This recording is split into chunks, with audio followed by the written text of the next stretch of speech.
উন্মুক্ত জলসীমায় নিজের সর্বোচ্চ গতি ঘন্টায় 11.5 নটিক্যাল মাইল গতিতে ছুটছে বাংলাদেশি মালিকানাধীন জাহাজ এমভি আবদুল্লাহ। দুপুর 2টার দিকে কক্সবাজারের জলসীমায় প্রবেশের পর নিজ ভূখণ্ডে ফিরে আসার আনন্দে নাবিকরাও ছিলেন উচ্ছ্বসিত।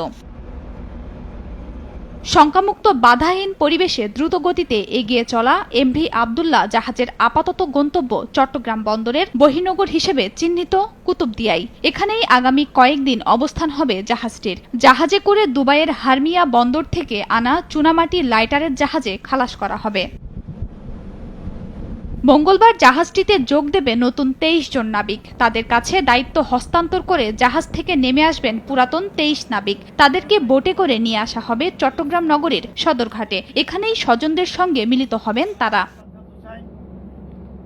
গত 12 মার্চ আফ্রিকার মোজাম্বিক থেকে কয়লা নিয়ে দুবাই আসার সময় ভারত মহাসাগরে সোমালিয়ান জলদস্যুদের কবলে পড়ে 23 নাবিক সহ জাহাজটি। 13 এপ্রিল মুক্তিপণ দিয়ে জলদস্যুদের কবল থেকে মুক্তি পেয়ে দুবাই গিয়েছিল জাহাজে থাকা কয়লা খালাসের জন্য। দুবাইয়ের হামরিয়া বন্দর থেকে বাংলাদেশে আসলো জাহাজটি। সময় সংবাদ, চট্টগ্রাম। গরম গরম রুটি, সাথে সুজির হালুয়া, দুর্দান্ত জুটি। তবে জুটি জমাতে চাই তীর আটা ময়দার সুজি, কারণ তীর ছাড়া আমার চলেই না।